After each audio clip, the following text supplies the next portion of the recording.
Okay, thank you everyone for joining us tonight.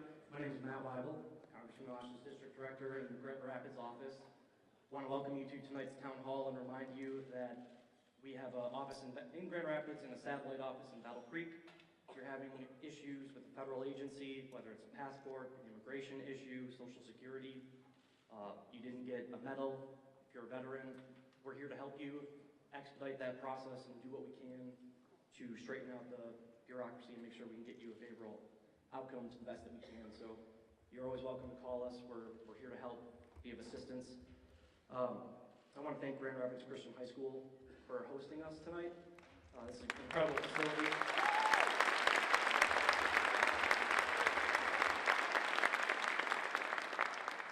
So I don't have to tell you this because we're from West Michigan, but let's be respectful of the facility that we're in and make sure we're good guests to the host. I'll turn it over to Rep. Amash, who will give you an update, and then we'll open it up to Q&A.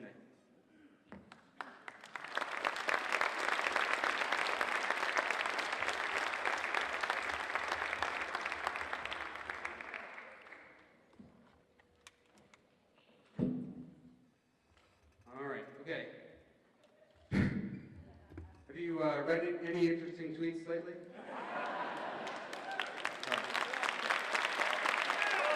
So,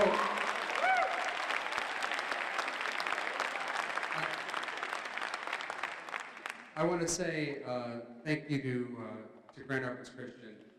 I really do appreciate that they opened their doors for this tonight and gave us the opportunity to have a conversation here in the community about some stuff in the news that I think is really important. And I felt it was important to come back to the district and talk about the things that I've discussed on Twitter and elsewhere. So I really appreciate Grand Rapids Christian for doing that, and I want to give them another round of applause. So thank you, Grand Rapids Christian.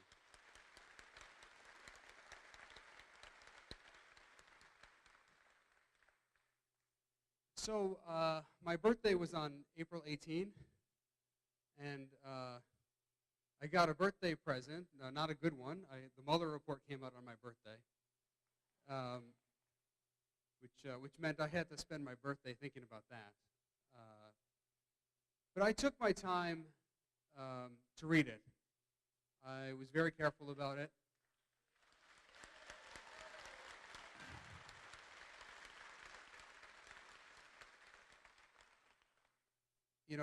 It was released right before the Easter holiday, so just before Good Friday and Easter holiday. And I'm Orthodox Christian, actually, so our Easter was the next week, so I had a whole other week of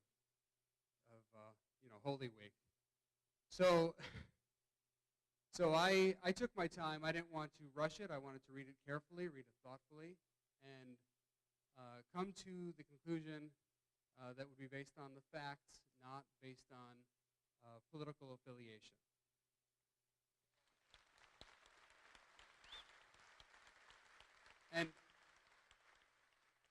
And it was very evident to me from the beginning that people were rushing to conclusions on both sides of the aisle, to be frank, because you had people making statements about it within hours after it was released. And it's a long report.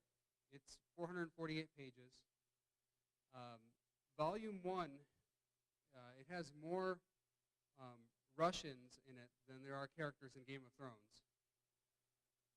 So it takes a long time to get through that because you have to keep flipping back and forth to figure out who this person is and that person. So it can take a long time. But I focused most of my tweets and most of my comments on Volume 2.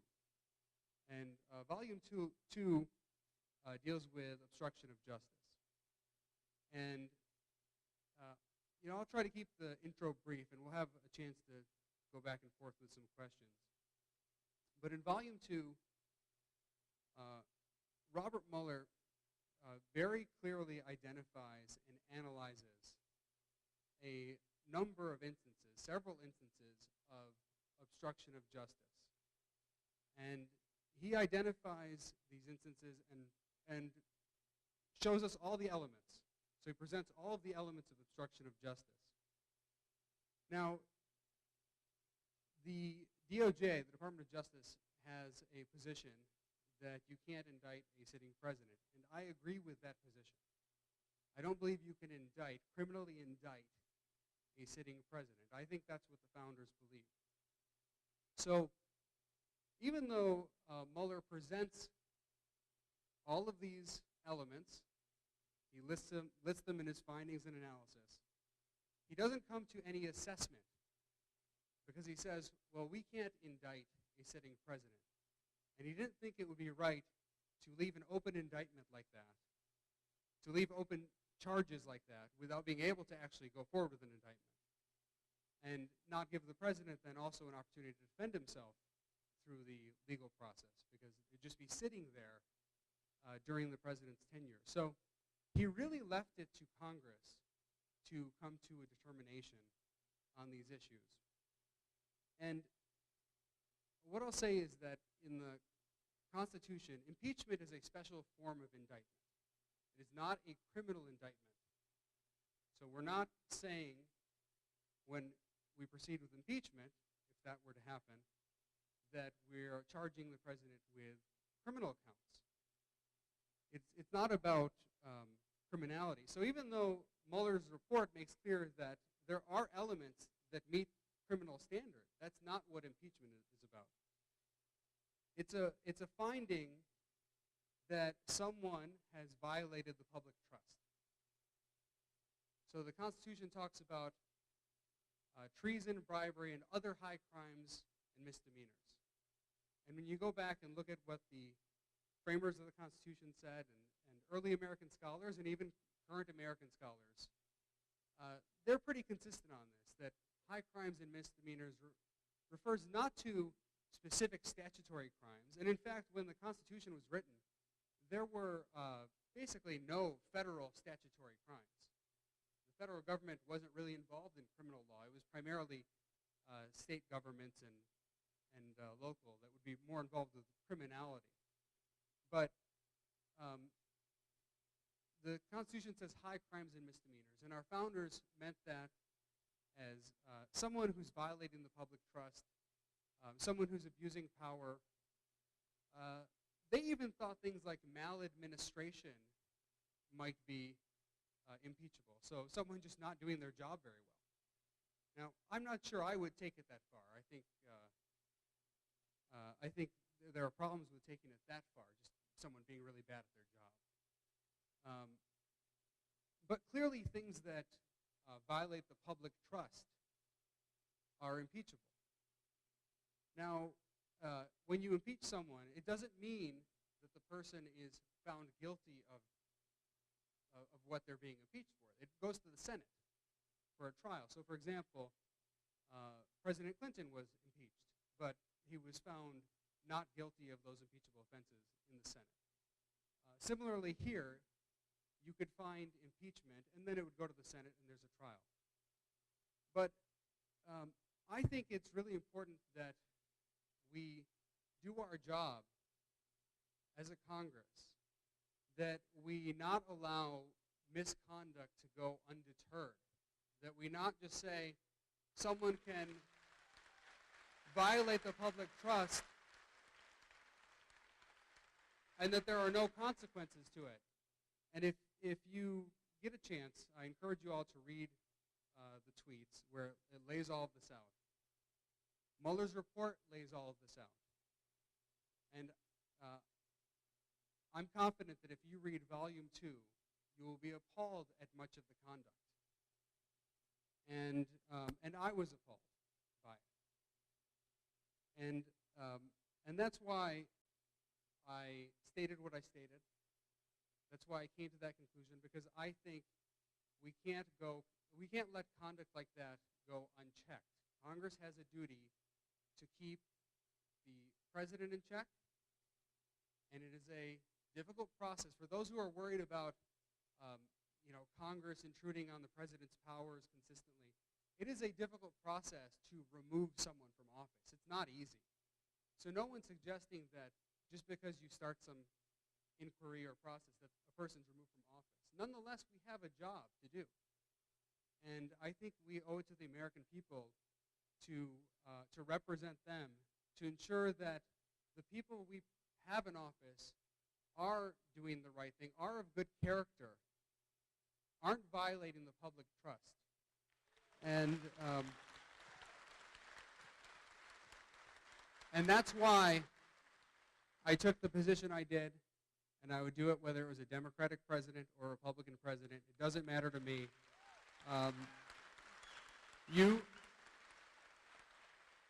You elected me to represent all of you. I'm not here to represent just one party. I'm here to represent everyone in the district, whether you voted for me or didn't vote for me. And that's the job I will continue to do on your behalf. So I want to thank you. I will now open it up to Q&A, and hopefully we have a fruitful discussion. So thank you so much. I'm going to try to figure out how to handle the questions. Let's go, okay, we'll go here. Make it easy. We'll go right up front at first.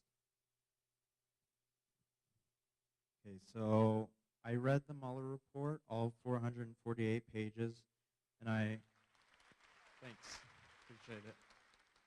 I agree with your assessment that Trump has crossed the threshold of impeachable conduct, and according to Alexander Hamilton, a founding father, in the Federalist Papers number 65, willfully and knowingly violating the public's trust constitutes an impeachable offense. My question is, in light of the Mueller report's findings, do you support retaliatory tariffs against Russia to send a signal to them that the U.S. will never tolerate such a nefarious act of interference in our elections again? So if the question's about tariffs, the answer is no. I don't support tariffs. So now, there are other ways to address the issue, and there may be certain types of targeted sanctions that might be in place, but broad sanctions or tariffs, I think, are not good proposals. So those aren't the kinds of things I would support. Yes, we'll try to get a mic to you. Thank you first for coming and talking to us, representatives. My question is, are you doing anything to help those children who've been separated from their parents at the southern border to get reunited with their family? That's a good question. So that's an important issue, and we have worked on legislation, which we haven't introduced, but we are drafting legislation and looking at different proposals. I think that, and we all know that our immigration system is really messed up right now. There is obviously a crisis of sorts at the border with people coming in, many families coming in, and people being separated, and we don't want to see people separated at the border. We don't have enough resources down there, and I think there's been way too much focus on just the wall. And I've said before, I have no problem with enhancing fencing and security at the border. I don't have a problem with that. I don't think you should need to have a wall going all the way across or anything like that. But there are certainly areas where you can improve the border security.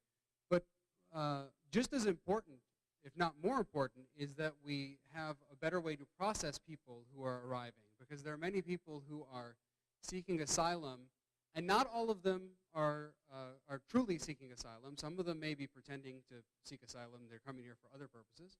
But we do have to have people there to assess that, and right now we don't have enough resources. And I think the President's made a mistake when he said many times that he doesn't want to support more judges and more people to assess the claims at the border. He just wants to close it off and be, you know, super tough on everyone. I think that's not the correct approach.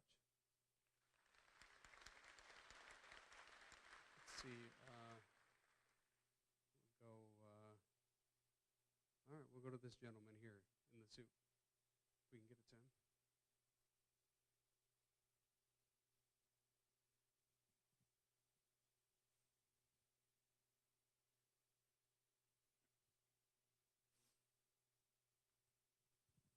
First, I wanted to say a comment, and then I got a question. First, I want to salute your courage And that's,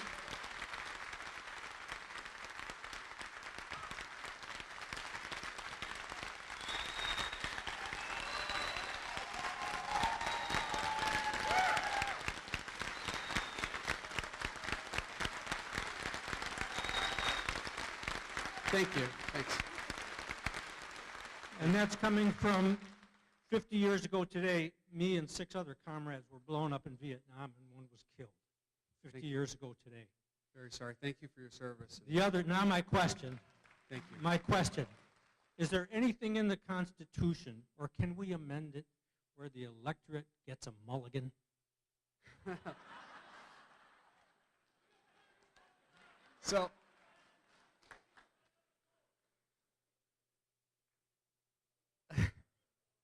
So, no, I don't. I mean, I don't know if that's a serious question.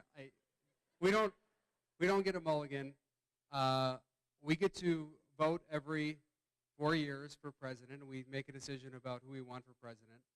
And obviously, there are other checks under our Constitution, like we talked about the impeachment process, where Congress can assert itself and make a determination about whether someone is violating the public trust.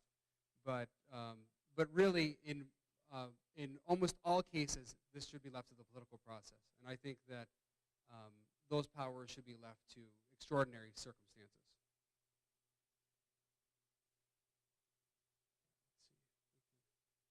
Yeah, I can't. Yeah, we'll go to that woman in the black. Yes? Yep. We'll get a mic to you.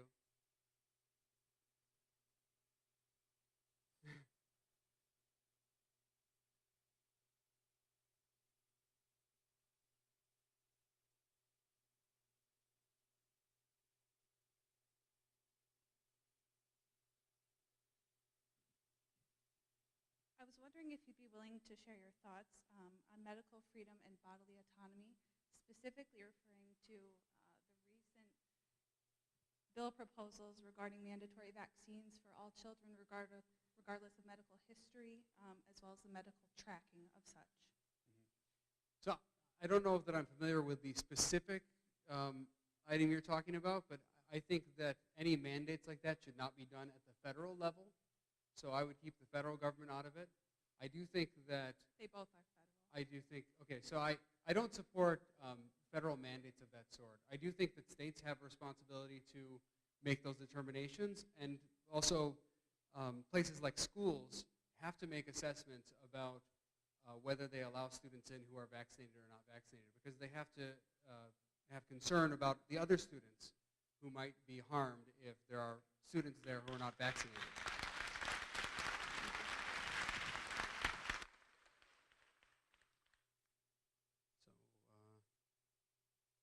We will, okay, we'll go up here. Sorry, Matt. I can see more easily over here.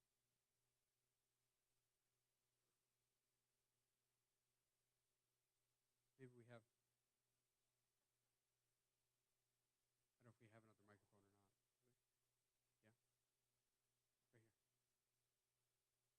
Yeah, right here. Hi, thank you. Thanks. I appreciate your courage, and I'm wondering what the next steps would be to ask for an impeachment inquiry. I've been calling Pelosi almost every day because we need to change her mind. You've got Barr and a couple other people that are ignoring subpoenas, which is totally unacceptable. And if an impeachment inquiry were to happen, they couldn't ignore those subpoenas. Otherwise, I'm sure that something bad would happen to them. So what's our next steps? Well, thanks for the question. I do think it's appropriate for the speaker to proceed with an inquiry, to proceed with hearings and other things. I think she is, well, the speaker's really in charge of the House, and the speaker will make that determination. So no matter what any individual member of Congress wants to do, if the speaker's not on board, the thing is not happening. And that's true under Paul Ryan, and it's true under Nancy Pelosi. So I think it would be appropriate for her to proceed with that. I think she's very nervous about some of her Democrats who are in what she considers tougher districts, and I think she's trying to maintain the majority, so she's sort of playing it both ways. But I don't think that's what we should do under our Constitution. We have a responsibility to uphold the law, to prevent government abuse, and I think it's wrong for members of Congress to spend all their time, especially the leadership, taking into account these political considerations about whether it will hurt a member in his or her district. That's what's wrong with our system right now. That's why we have so much discord, is because members of Congress are just following the party line all of the time.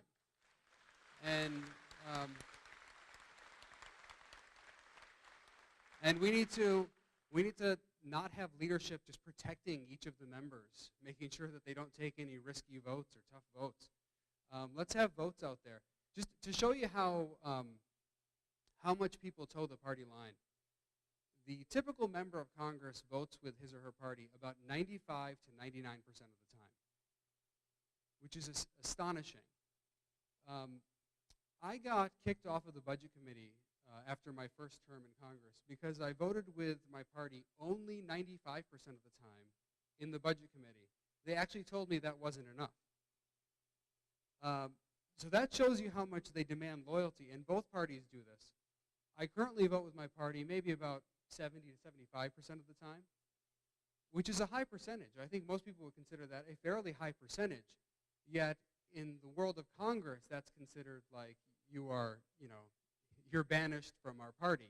They don't want you there because you're voting with the party 70 to 75% of the time. And that's not a healthy system. That's not a healthy environment. That's not how it used to work. And I think we really need to address that. And it really comes down to our leadership, whether it's Republican leadership or Democratic leadership. They're doing the wrong thing consistently. They're demanding this kind of loyalty. And if you have a system like that, you're never going to get honest representation. You're going to continue to get the kind of representation we have right now in Congress, where most members of Congress just stick with their party consistently.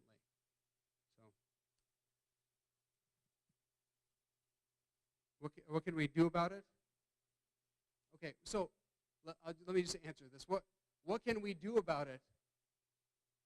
You need to be more concerned about the process in Congress. It's never talked about. It's the most important thing that's never talked about.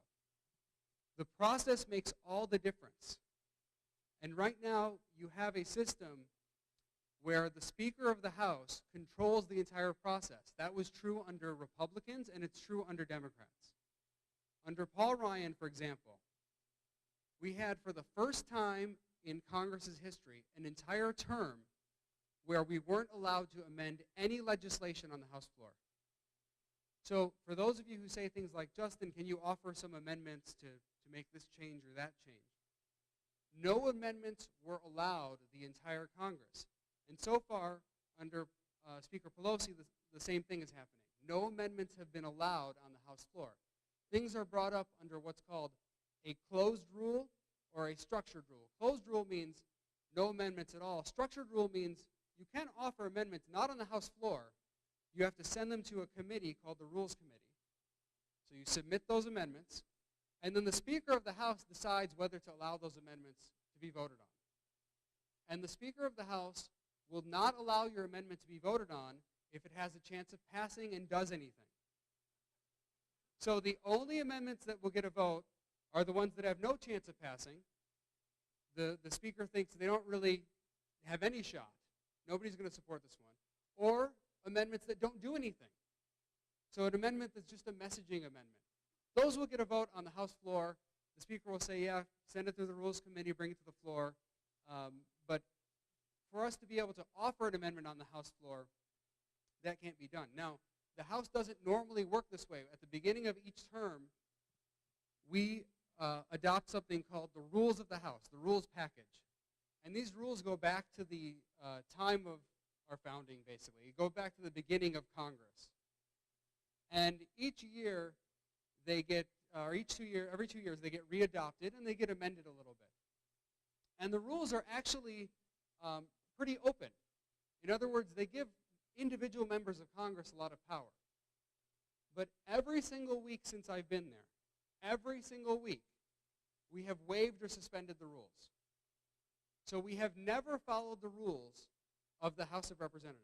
It has never happened at any time I've been there. Now, you might ask, why do members of Congress waive or suspend the rules? Because we have to vote on that to waive them or suspend them.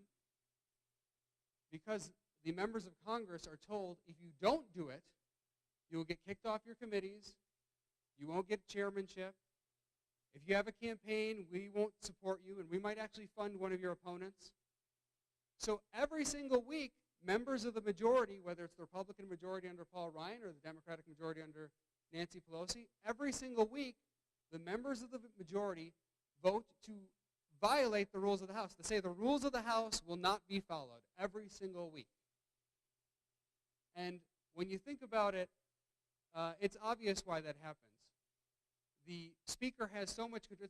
It's like a never-ending cycle, right? The speaker has so much power, and because she or he has so much power, it creates more power.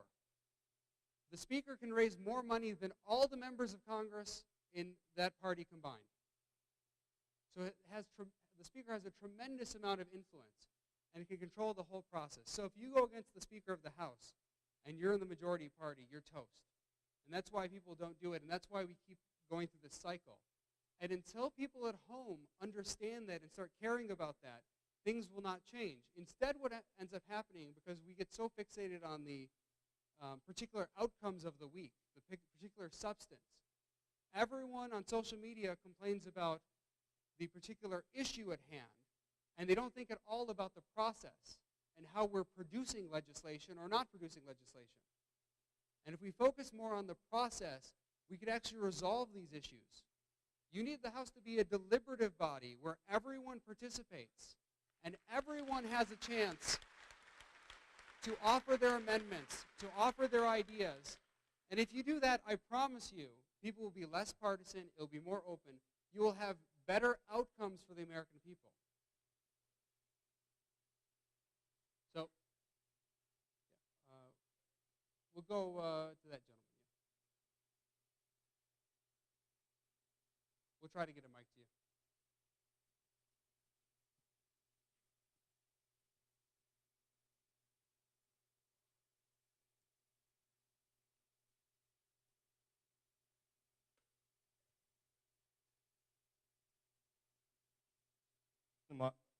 Hello. All right. Again, Justin, I want to thank you for coming out today. Really appreciate it. So I'm going to talk about infrastructure. And so my question is, with bipartisan support for increased infrastructure spending at both the state and federal level, will you ensure that such spending includes extensive provisions for public transportation and reduces subsidies for suburban sprawl through highway construction, which not only destroys agricultural and natural areas, but it also forces people into automobile dependency? Thank you. Thanks. So you're saying, before you take the mic away, you're saying reducing subsidies? If the question is reducing subsidies, the answer is yes, I want to reduce subsidies. Okay, fantastic. Okay, so I would reduce subsidies. I don't think that every infrastructure project is the responsibility of the federal government. A lot of infrastructure, particularly when it's located exclusively within a state, is the state government's responsibility, and it shouldn't be handled by the federal government. That's not what the federal government is there for. So, I think we've lost sight of federalism as a principle, and one of the reasons I think we argue so much is because we have the federal government doing too many things, and we should have a greater division of powers. That's the way the system was created. I mean, when you go back to the framers, they created a system where powers are divided among the many states, and the federal government handles things that are very much in common. For example, national defense would be something that is common to all the states. It doesn't matter whether your state has 20 people or 20 million people, you have to have national defense protecting it from foreign attacks and other things. But other things, other items can be handled, not all other items, but many other items can be handled at the state level, and that would be a better system where I think we would have a greater degree of happiness. We wouldn't be always fighting each other. I'll go over here to the Make America Great Again. Yeah, no problem. So let's be respectful. That's so typical that you boo me because I have a Made America Great hat on again. Really? It's so Let's all be typical. respectful, please. Yes. So anyway, first of all, I've been your supporter since you started running for Congress, and I can't even tell you how disappointed I am. I mean, you talk about, I'll go to my notes. You talk about the Constitution, how important that is, but yet nothing that Mueller came out with in his report, nothing that has been said about him and President Trump and it is constitutional. And it's been a smear attack because that's how the Democrats work. If nobody will go along with what they say, or a person doesn't go along with what they say, that person is attacked and destroyed personally. And the facts are never involved because, goodness, don't confuse the issue with facts. But going back to the Constitution, I don't see where, and it seems like there's more supporters for you here than Trump supporters, and that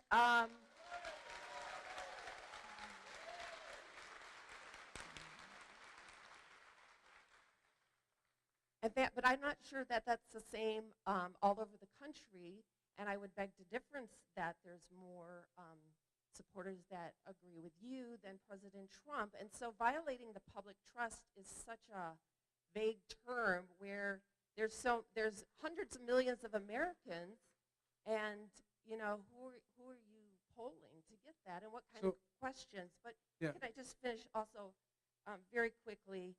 So if you want to go along with violating the public trust, how far does that go? Are we going to look at the Democrats that have done the same thing? And, oh, please, really. So let's all be respectful. Please. See, this is my point exactly. You don't, yeah. Because they have all, starting with Hillary Clinton on down, have tried to take over the country by a silent coup. And it's really... Please, I ask you all to please be respectful of the person asking the question. So. Yeah, and this is what Mueller and the Democrats have all tried to, and the deep state, the bureaucrats. I don't know if you've ever dealt with a bureaucrat, but it's just mind-boggling that we have to deal with them. I have a lot of experience. And so that... okay. Please be respectful. Please be respectful. Please. My point of view has... Please be respectful. Sir, please calm down. Okay, my question is... Yes. Thank you. I'm just trying to get my view across because nobody else has asked a question.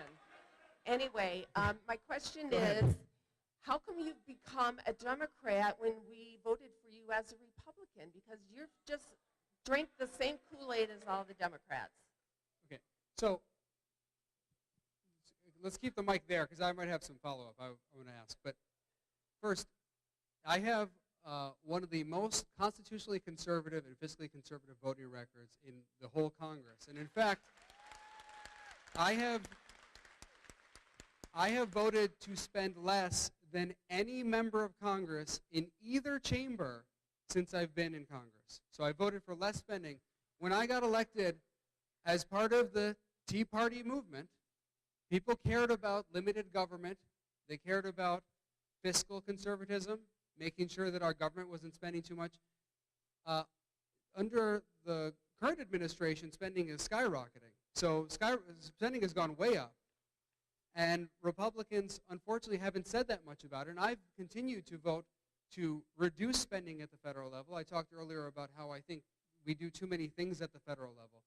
If you look at my scorecards from conservative groups, I'm at the top of like nearly all the scorecards. So you're not going to find me, I'm not like even a middle-of-the-road Republican when it comes to these scorecards. I'm at the top or near the top of every scorecard. So I haven't changed. I'm who I said I was. I'm a principled, constitutional conservative who has stayed consistent regardless of whether we have President Obama in office or President Trump. Now, I heard your comments about the Mueller report, but you haven't stated any facts. What are the facts you're disputing? I tweeted about 70 times over a course of 4 threads, and I have yet to see anyone really refute the points that I make in the threads. So what are the specific points you'd like to refute? I'd be happy to hear. Please be respectful. I think this is important. The whole Mueller report was based, even before the investigation started, was based on a lie. I would ask you all to please be respectful so we can hear the question. It was all based on a lie to begin with, because everything that we're finding out now about the Russians, he never met the Russians, he never colluded with them. That was Hillary Clinton. The Steele dossier was a whole made-up lie. And all the people that were indicted and put in jail by Mueller and his minions the only thing they did was sit in FBI interrogation for hours on end for many, many days. And by that time, you're tired, and so maybe you get your words twisted, and then they get accused of being a perjurer. And that's just, and so then can I ask, is it your position that the entire Russia investigation is fraudulent? The entire thing? I do. The whole thing. The entire thing, and Mueller.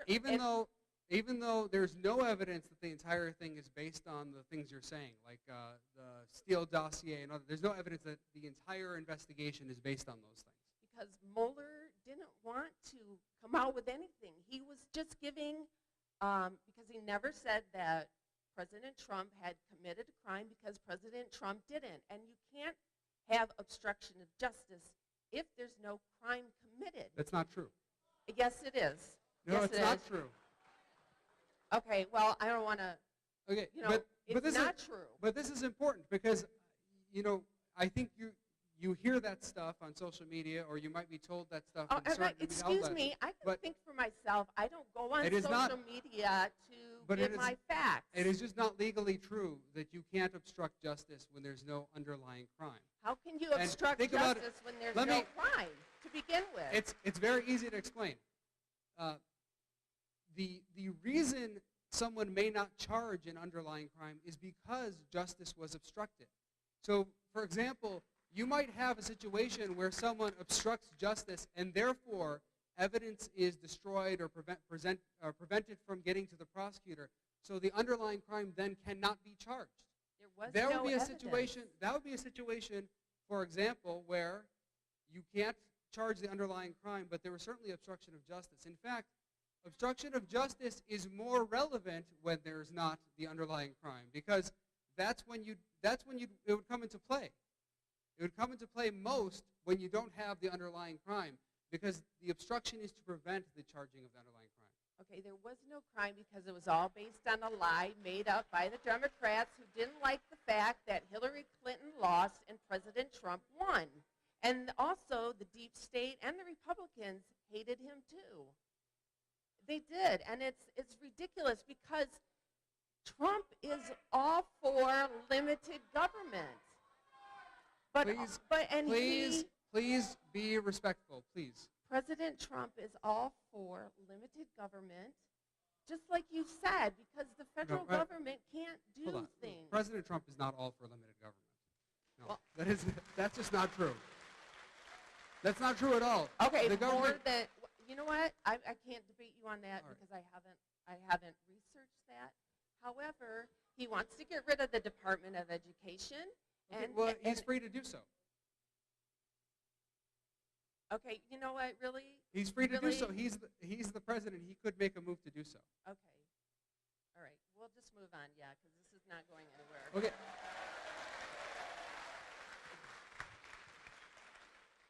All right. All right. Where are we looking at? These young people over here. One of them.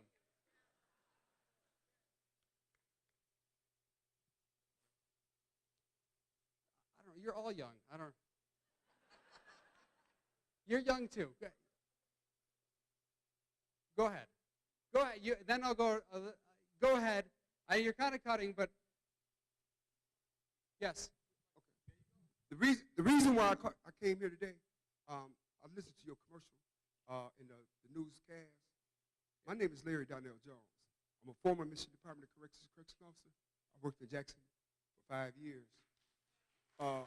Prior to being wrongfully convicted myself and being falsely put in prison on the charge she just got done talking about, obstructing justice. Judge Cosler was the judge at the time. I went to federal court, established I didn't do the crime. Former federal district judge Doug W. Hill found prejudice for me on December 16, 1991. I went back to the magistrate, Timothy P. Greeley, under ineffective counsel. He didn't body slam me on first prong. My thing is this: if I was being, they put me in prison for 30 to 50 years on the words, "I'm Larry Jones," with no other evidence, nothing at all, just put in prison for that. And then they turn around and they're doing this investigation on Trump on obstruction of justice. You just told her that there's, without an underlying crime, that you can't be charged with obstruction of justice. Yes, you can. I'm living proof of it. I did 33 years as a result of that on my name and no other evidence. So that's incorrect. So that Mueller report, the Mueller put out, they saying that there was no underlying crime. Now they're investigating for it, but but you can be put in prison where there's no underlying crime because I'm living proof of it. Yeah, I agree with you on that point. And so that when you talk about that they need to change the criminal justice and change the reform criminal justice reform start with the police, prosecutors, and judges. If they corrupt, then it don't make no difference what you do in the criminal justice part. Yeah, I don't disagree with you on that. So my thing is this: when you told her that there can't be a charge of obstruction of justice. No, I said there can be a charge of obstruction of justice without an underlying crime. Right, because that's what they do to me right now. And like I said, they just admitted it in with no evidence. Yeah. So I can't speak to your case because I don't know your situation. It's people versus Larry Donnell Jones in Muskegon County in front of Judge Timothy G. Hicks. Case number 85-26846 FH. All you gotta do is go look at it. The file is there. We got it. I'm gonna take you up on something because I will be in Washington D.C. within the next 2 weeks, lobbying the congressmen because the reason why they won't, although Hicks found my newly discovered evidence credible and true, he would not vacate my conviction to keep me from being paid for the illegal 33 years I spent in prison. So I'm gonna take you up there and I'm gonna see you in Washington when y'all return. Okay, sounds good. Got you. Remember my name, Larry Darnell Jones. Got it. All right. So first of all, I'm a big supporter of criminal justice reform. I do think that our justice system is unfair in many ways, and it is particularly unfair to people who don't have power, who are not the President of the United States, not people who have great lawyers, So I'm very concerned about that, and I'll definitely look into that. Okay, but you got that? You got my case number? Oh, I'm sure we got it. It's okay. on camera. Okay. Everyone in the world's got Appreciate it now. you. Thank you. Everyone's going to be reading this case. Okay, so we have a comment and a question. So our comment first is that we want to thank you and our AP government teacher, Mr. Kotz, for teaching us how to think critically rather than emotionally. Thank you.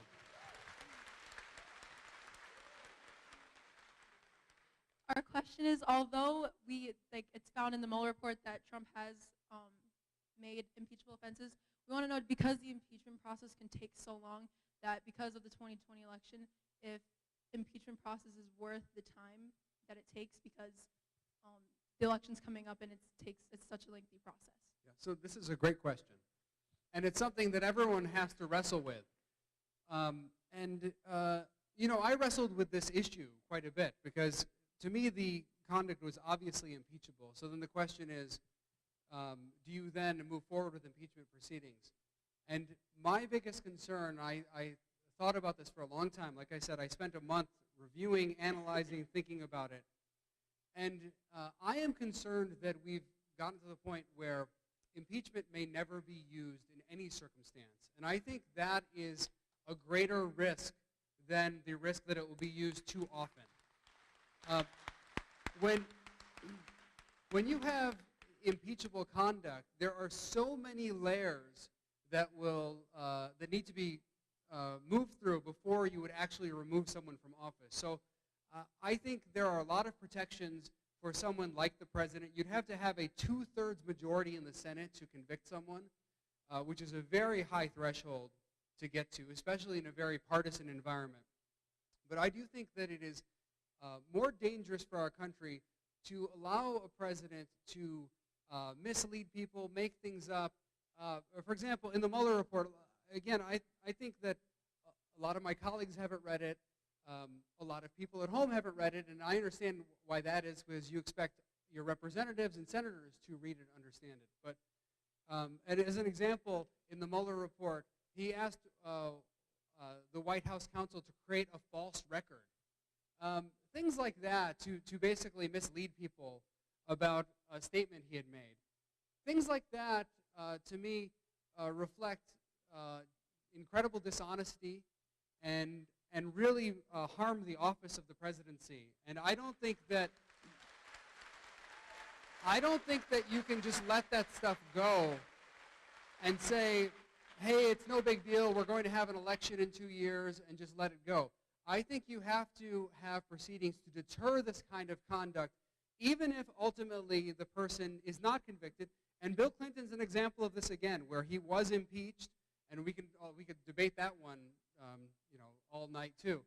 He was impeached, but he was not convicted in the Senate. So, you know, there are a lot of protections here for a president. But we should expect the president to uphold the law, to have the highest standard more than anyone else.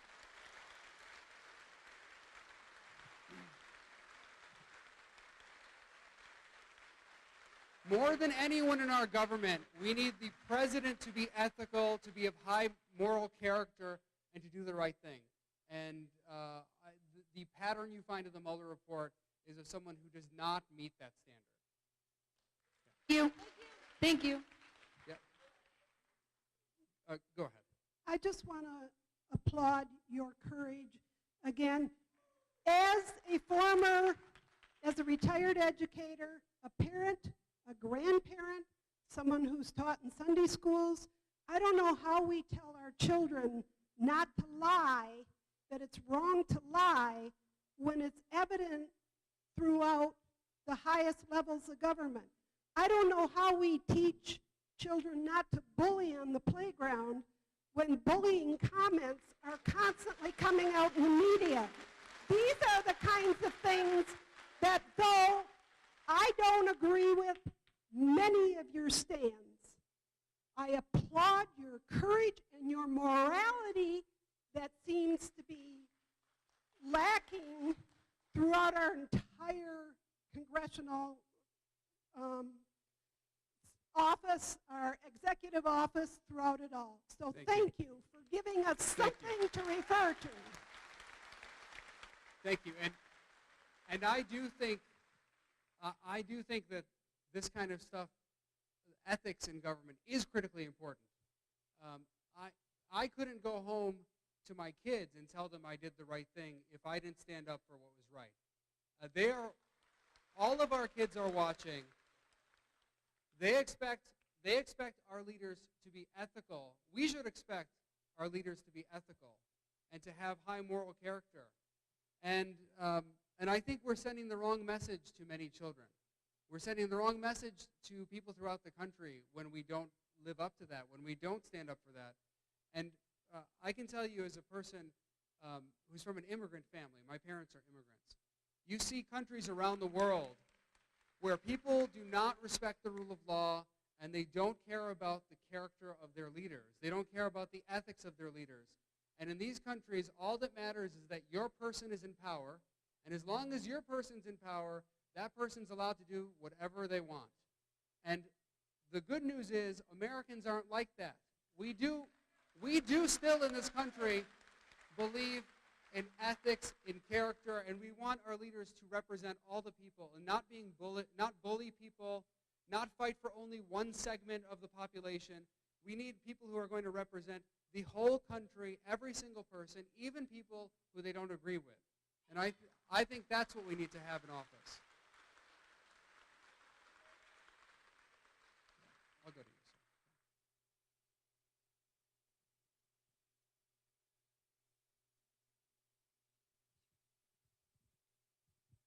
It was the orange shirt, right? Yeah, you're easy to spot. I just want to say publicly that I just appreciate something that your office did for me personally and our family. I came to one of these before, and what Matt said,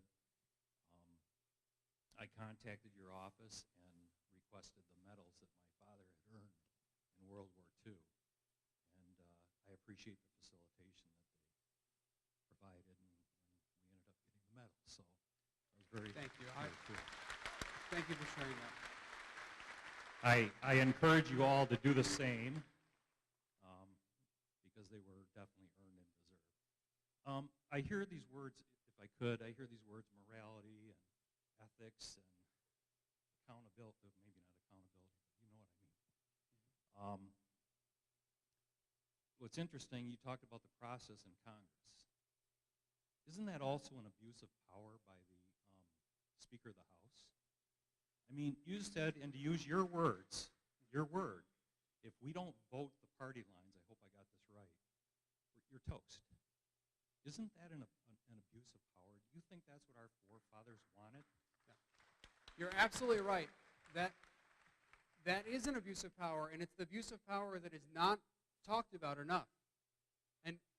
And I have spoken out against it many times, and I spoke out against it when the Republicans had the leadership. So when there was a Republican speaker, I spoke out against it, and I'll speak out against it when Nancy Pelosi is speaker. It is not right for our congressional leaders to control it top down, to bribe members of Congress, basically tell them, you will get this or that if you stick with the team. You saw what happened to me from our so-called leader, Kevin McCarthy. I read the Mueller report. I'm sure he did not read it. I stated what it actually says, and he just resorted to ad hominem attacks and other various attacks that have nothing to do with the Mueller report. This is the kind of leadership, in quotes, that we now have in Congress. And the idea behind what they were doing was they want to intimidate and scare other members of Congress. They don't want other Republicans, and similarly, the Democrats will do the same thing. Nancy Pelosi will do the same thing to her people. They don't want people speaking out against the party line ever. If you speak out against the party line, they are coming after you. Oh, sure, they'll give you a little bit of leeway here and there if you don't make too much noise about it. But if you take any big position against what the leaders of your party want, then they are coming after you and they will make an example of you. And that is the biggest abuse of power right now happening in our government that needs to be addressed, because if you wonder why the president, the executive, has so much power, whether it was Barack Obama or Donald Trump or any other executive, why they have so much power, it's because Congress is incompetent, Congress is impotent, they don't do their job. Congress says to the president, Mr. President, the only people you have to deal with are a few of us, just the leaders in Congress. If you deal with us, we'll take care of things and we can all work it out. Imagine if Congress were a deliberative body where every member of Congress had a say. where we all voted, and we voted according to our minds and according to representation for our district. If we all went to Congress and did that and upheld the Constitution, then when leaders took a proposal to the president and said, this is what we passed out of our chamber or passed out of both chambers, the president couldn't just say to the leaders, could you change this or could you change that or I want this or that. Because the leaders in Congress would say, Mr. President, I know you want this or that thing, but I have to take it back to the whole body, and we're going to have a whole nother debate, and people will be allowed to amend your proposal. It's a deliberative process, and we're going to discover the outcome, and then you can decide whether to sign it or not. But right now, under our current system, the president only has to work with a few people. All he has to do is work it out with a few people, and he gets his way. He has a lot more leverage than he does if he has to work with an entire deliberative body. And this is a huge problem that I'm asking all of you to pay attention to. Nobody talks about it. Nobody cares about it. It's not talked about on TV. You won't see it on Fox News or CNN or MSNBC. You won't see it in the blogs. But it is the biggest problem we face, and all of the other problems stem from that. If you're worried about President Trump is just a symptom of this problem. And you need to address this problem, and it's on you to make sure that you send members of Congress who are going to uphold the system, who are going to ensure that there's a deliberative process, who aren't just going to be cowed by their own party and do whatever the party wants. Yeah, this young man. I'll go to this young man. Do you want the mic or you want to? Maybe behind you can't hear you. So there have been a few rumors since you started tweeting about impeachment, and I'm not accusing you, but I'm just giving you a chance to respond to this, that this is sort of a ploy to position not a ploy, but you're trying to position yourself more in the public eye nationally, possibly eyeing a run maybe as a libertarian in 2020. Have you completely ruled that out? No, I've said many times I don't rule things like that out. And I haven't ruled out running for governor or Senate or state house or any other position like that, except state attorney general. I'm not interested in that one. But no, if I were trying to roll out something like that, this is not how I would do it. There are plenty of policy differences that I could debate the president on. He's spending like crazy. I think that he's harming our standing in the world in so many respects. But there are so many ways I could debate the president on policy issues, and I don't think that impeachment is the way to roll out some kind of announcement. But again, I don't rule things out. I think that in life, if you're fighting to defend the Constitution and you find a way to do it that's different and maybe more effective, then you have to think about that. I think I've done a good job in Congress bringing attention to a lot of issues that people are not talking about. And for those of you who have been to my town halls, it's not like any of this is new. I mean, you already knew that I was independent. You already knew that I was going to stand up for the Constitution and do what I thought was right, regardless of the political consequences. That's something I've been doing the whole time I've been in Congress, and that's not going to change. We'll go to you. Gentleman with the beard. No, with the beard right here, yep.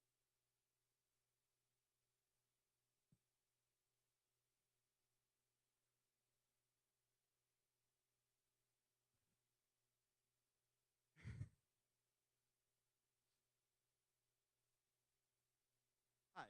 Hi. I have, it's a simple question.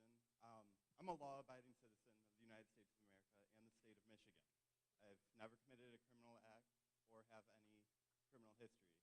However, I'm unable to purchase a weapon in any state. There are many like me, Colorado, Massachusetts. Anybody who has ever used weed is unable to purchase a firearm under law.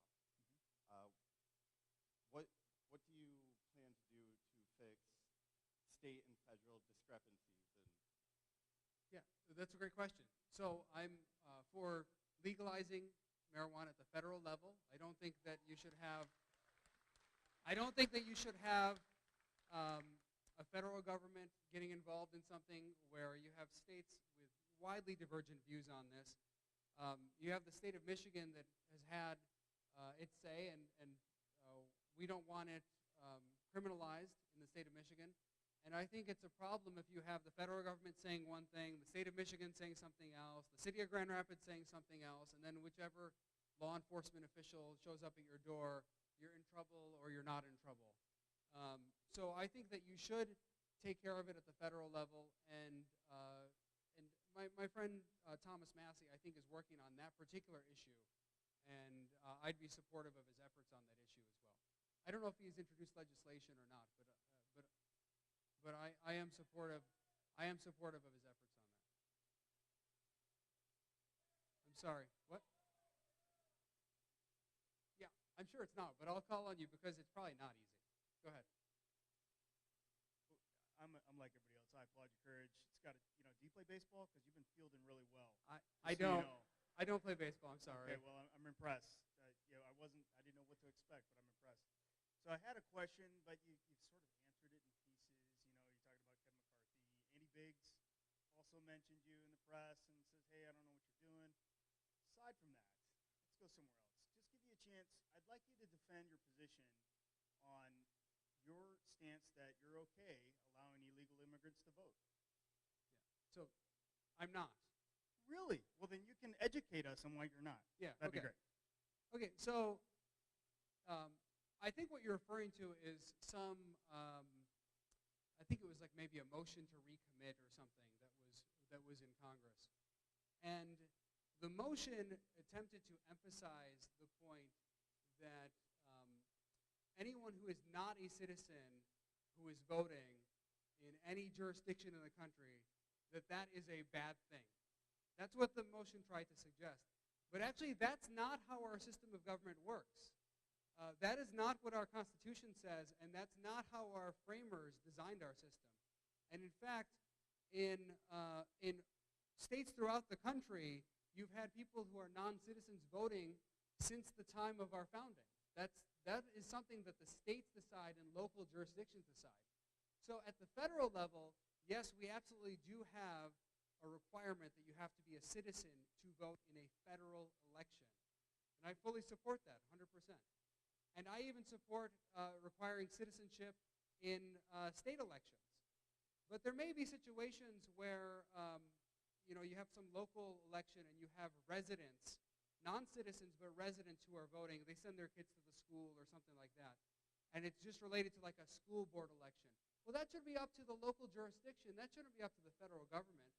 And to think that the federal government should decide that actually goes against our constitutional system. It goes against our constitutional structure. So I can't support something like that because that defies the way our system was designed. So our system was designed to allow states to make those decisions. And in fact, the current law is that states and local jurisdictions make those determinations, not the federal government. That is the law, and that's our Constitution. So if people don't like that aspect of the Constitution, then you have to amend the Constitution. But that's the way our system works. And I think that it has its positives to it. Yep. I don't know. What has he got in his hand?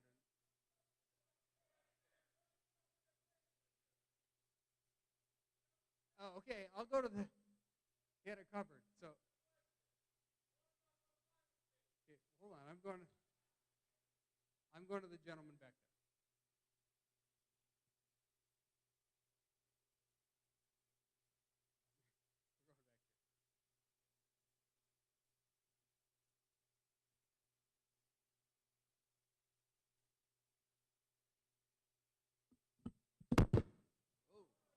Sorry about that.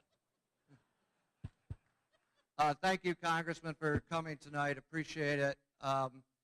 Over the past 10 years, you frequently disagreed with the Republican leadership, and now you've called for the impeachment of a Republican president. You're the only Republican in Congress to do so. You've made it clear tonight that party loyalty is not a real high priority for you. And so my question is, why don't you just be honest and declare yourself as an independent and run as an independent? So that is a good question. The the system we have in Michigan makes it very difficult to run as an independent. One of the things we have, for example, is higher ballot access requirements if you run as an independent. So you have to collect more signatures. It's much more difficult to get on the ballot. But then you face what I think is the biggest hurdle, which is straight ticket voting. And as much as straight ticket voting is often talked about, I think particularly by Democrats, as something that is a positive and is helpful to people so that we don't have long lines, et cetera, et cetera.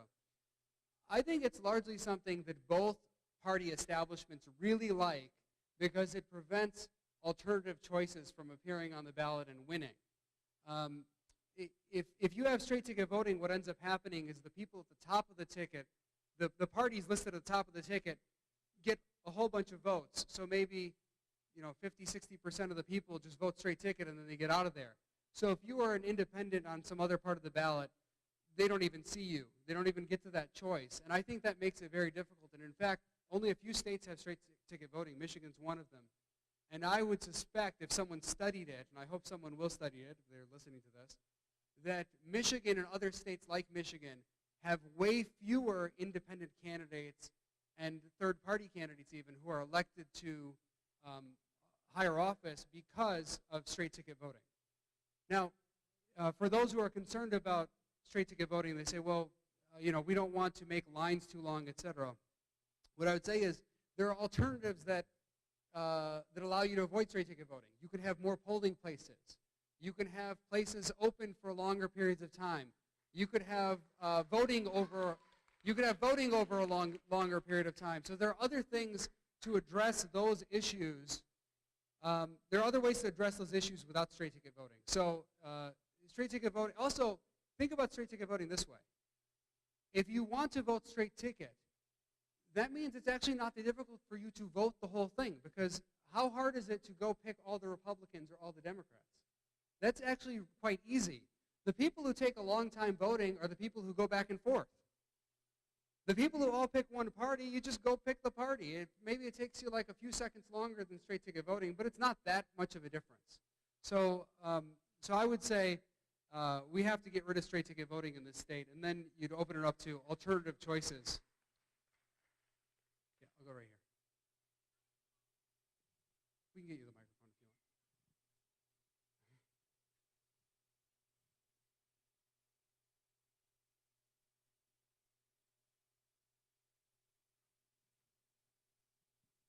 I've also read the Mueller report, and all of it, and you're not wrong. But my question is, and I think we need a chart for the Russians.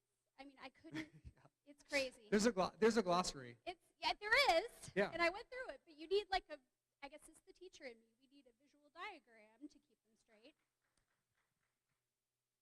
It's been confirmed, whether you support impeachment or don't, that the Russians were involved in our last election.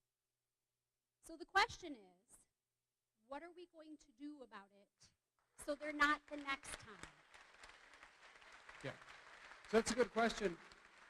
And that's going to require heightened security, heightened efforts by the executive branch. It's going to require the president to step up and care about it. But is there action that Congress can take that we could, as citizens, ask Congress to take by calling, writing, I think most emailing? of this, the reason Congress has some role, but we actually benefit from a very decentralized election system. Yes. So I wouldn't want Congress to centralize things and make it more top-down or run by the federal government. I think it's good that we have our elections handled very locally and separated and not all interconnected. I think that actually is a buffer against these kinds of threats. But it's not working. Mostly the way to address it is to have a president who cares about the intelligence information that comes in. But we don't. So when you have intelligence information that comes in that leads you to believe there are concerns, then you address those concerns. But we don't. So what's the check back? What's the alternative? What's the balance of power?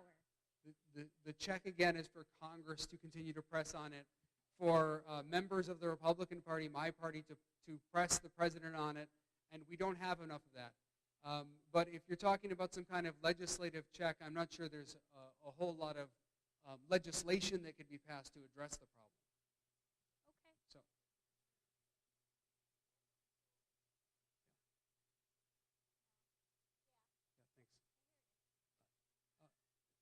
I'll go to that gentleman. Yeah, I'll go to you and then you. That's fine. All right. Justin, you seem willing to fall on your sword to do what you believe is right. But if you take that too far, you don't get reelected. Are you concerned, especially with what's going on with the impeachment talks, that you might not get reelected and then we miss out on a principled representative? Thanks. This is a good question. And the answer is no, I'm not concerned about it. And I can tell you why I'm not concerned about it. Because my colleagues for 8 years that I've been in Congress have been telling me, Justin, if you do this thing or that thing, you'll get voted out. If you do this thing or that thing, you're in big trouble. And I've discovered over time that one of the big differences between me and them is that I believe in the people I represent. So it's not just that people believe in me, but I believe in the people I represent. And I believe the people are smart enough to figure out what's going on. I really believe that. And in this district, I heard someone mention running as a Republican on Trump's coattails or something. The president did much worse than I did in this district, okay? In fact, we've looked up the numbers. President Trump had the worst showing in Kent County of any Republican in the history of our county, and the worst showing in the city of Grand Rapids of any Republican in our city. So the president did not do well here. I did significantly better than he did, and in fact, in the prior election in 2018 and in 2016, I outperformed all of the Republicans in the district and across the state. So I'm not worried about it. I really do believe in people. I think they can tell the difference, and so it doesn't concern me. And in any case, you should always do what's right. I don't think you should compromise your principles and your values to stay in power, because that's what people do time and again. They compromise themselves, and then what are they even there for? They claim to come to Congress to uphold some principles, and they don't even have any principles anymore. And it's often gradual. Like I've seen it with my colleagues so many times. Oh, I just won't be principled on this one. And then, oh, how about this one too? And then another one. And then a year later, they're like a zombie. You know, they don't have any principles at all. They just follow the leader. So whatever McCarthy says, or Ryan, or Pelosi, that's what they do. And that's not what I want to be. I never wanted to be that. I don't care for that. And I couldn't look my kids in the eye and say that I was a responsible person if I did that kind of thing. I'm going to go to this gentleman here.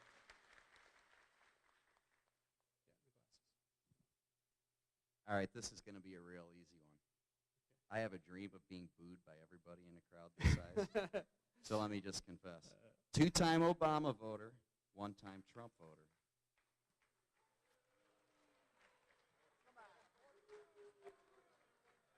All right, all politics aside, I'm 50 years into this, and I've heard so much from both parties that I'm just exhausted by it, and I don't believe any of it anymore. It's all hot air. So let me ask a business question instead.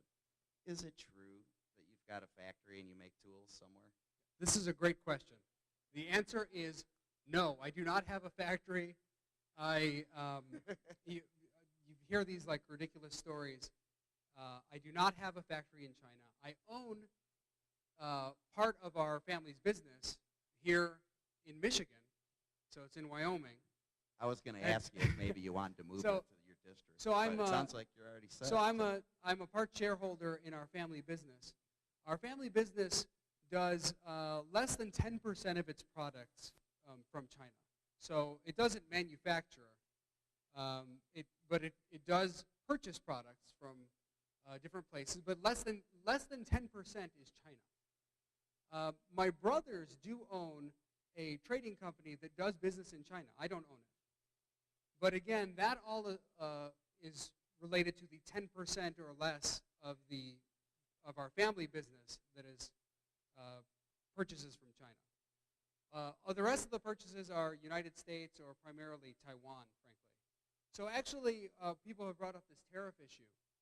And the tariffs actually marginally help our business. Because our business does so little with China compared to other hand tool companies, we actually marginally benefit from the tariffs. So my opposition to the tariffs is actually against my interest. If I wanted to benefit, I would encourage the president to continue the tariffs because it actually helps our company in the long run. But I don't believe in tariffs. They're a tax on the American people, and if getting rid of the tariffs marginally hurts our business, that's fine with me because I don't believe in it. I believe in free markets, in free trade, and we need to have more of that. That is a benefit to all Americans. Awesome answer. Thank you. Yeah, you're welcome. I'm sorry. Okay. I'll go to the young woman up there. And, yep, right. Yep, yeah.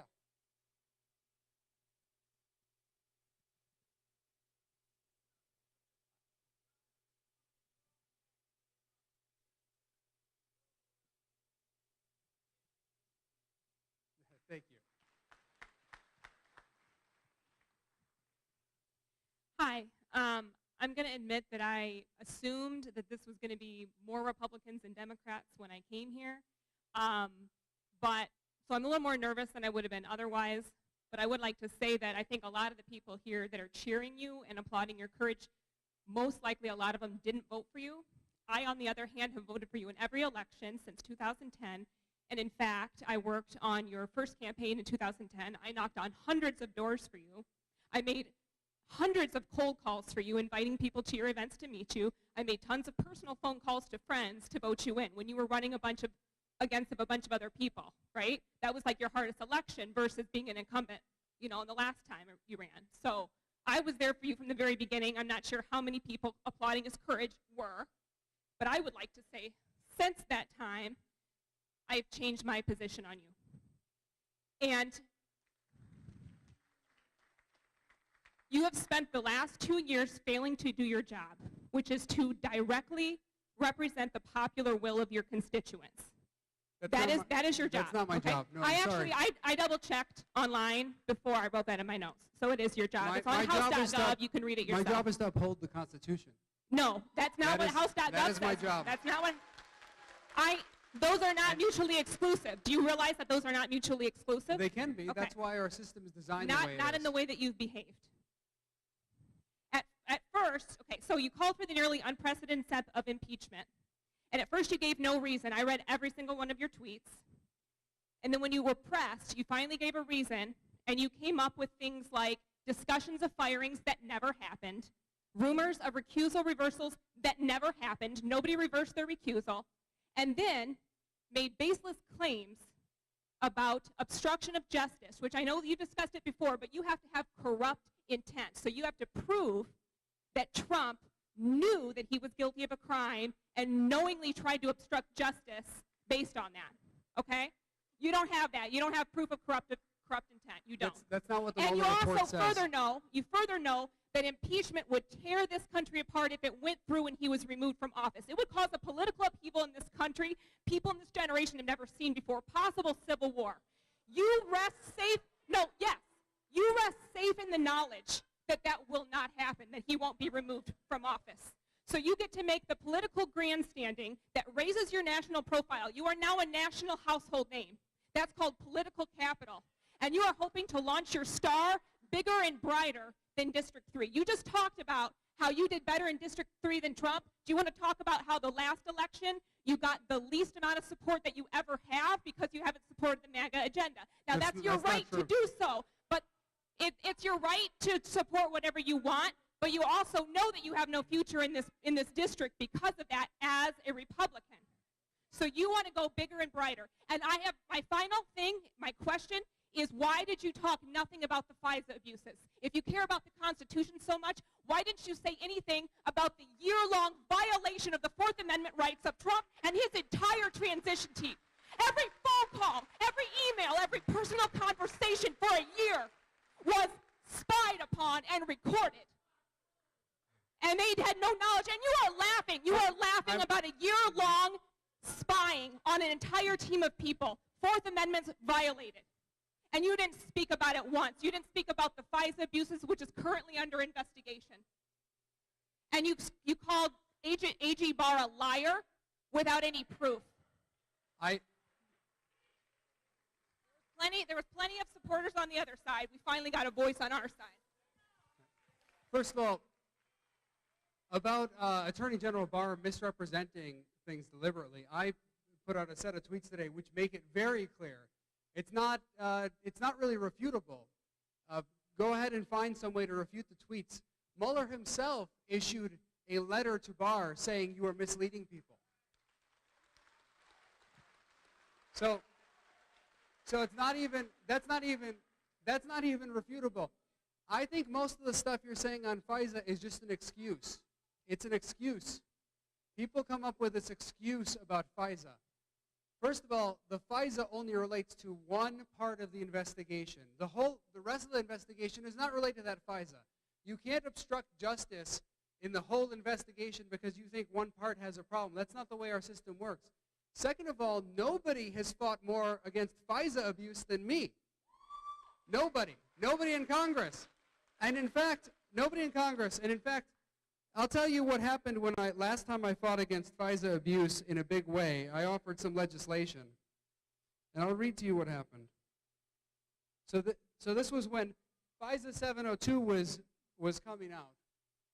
And it was up for reauthorization. And now FISA 702 is way worse than the FISA we're talking about. So this FISA that's being discussed right now, that actually requires probable cause and a warrant. FISA 702 allows the government to gather your information, all of your information, communications, without any warrant, without any probable cause.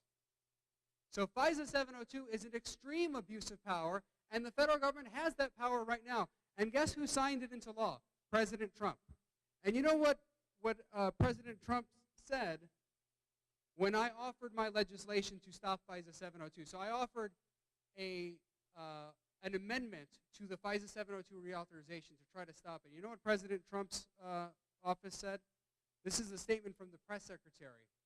He issued a veto threat against my amendment to stop FISA abuse. He issued a veto threat. This is what came from the press secretary. The administration strongly opposes the USA Rights Amendment, which is my amendment, to the FISA Amendments Reauthorization Act, which the House will consider tomorrow. This amendment would reestablish the walls between intelligence and law enforcement that our country knocked down following the attacks of 9/11 in order to increase information sharing and improve our national security. The administration urges the House to reject this amendment and preserve the useful role FISA's Section 702 authority plays in protecting Americans' lives. So this is what the administration put out to try to stop FISA reform. I was trying to prevent the abuse, and the administration tried to stop me. And others who are often in the news, you see Devin Nunes and others in the news, they were the ringleaders in the House of Representatives trying to ensure that this reauthorization passed, that my amendment was stopped, that the abuse continued. And then a week later, all of a sudden, they turn around and say, oh, FISA's bad because it was used against the president. That is just an excuse on their part. That is an excuse. They don't support FISA reform. They are not protecting their rights. They want to protect the president, but the rest of you, forget about it. The government can spy on all of you, and they don't give one crap about it.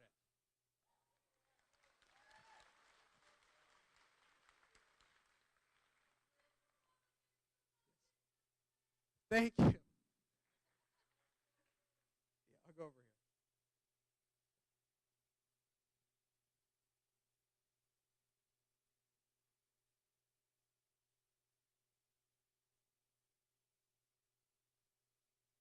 Thank you, Representative. I'm Alvin Chi. I'm going to hand it to Doug Booth, who has a better question than I do.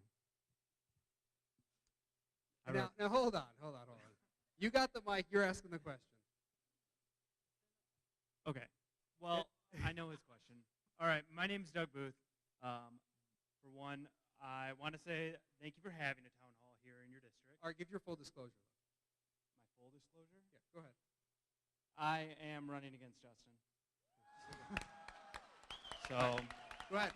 But, so I'm going back to healthcare.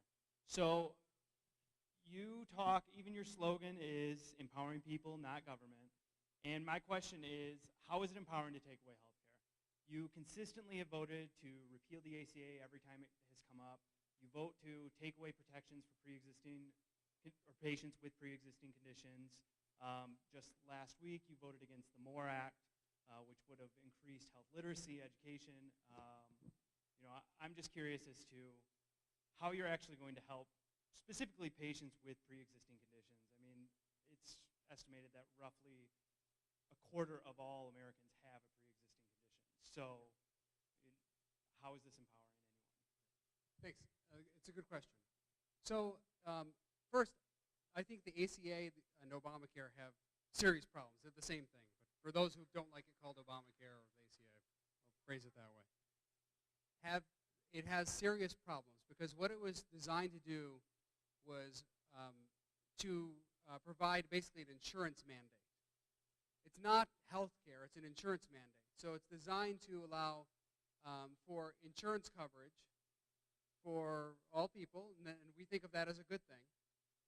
But what it's trying to do is take something that is not ordinarily insurable, which is a pre-existing condition, and throw it into an insurance system. And I think that's not the way to handle this. So for those with pre-existing conditions, it should be handled outside of the insurance marketplace, which means you might have a system where you provide some kind of benefits. It might be a Medicaid-style proposal, for example, to handle people with pre-existing conditions. And then you allow the marketplace to remain relatively free. Because the way Obamacare was set up, we harmed the entire marketplace. So now you have rates going up on people who don't have pre-existing conditions. So a large percentage of Americans, particularly those with young families, or older children in the household still, they have serious problems being able to afford health care. And Obamacare hasn't addressed that. It hasn't fixed it. So the way to handle it, again, is to have some kind of bifurcated system. You can cover pre-existing conditions, but it should not be handled through the normal insurance marketplace. If you handle it that way, you're just going to raise insurance rates and make things more expensive for everyone. So I don't support just tinkering with Obamacare. I think that's a mistake. Yep.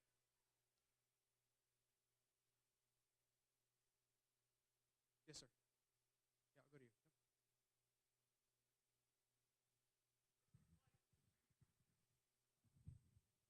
Hi, Justin. I'm a big fan. Since Ron Paul endorsed you, I've been a supporter, and I disagree with you on the impeachment issue.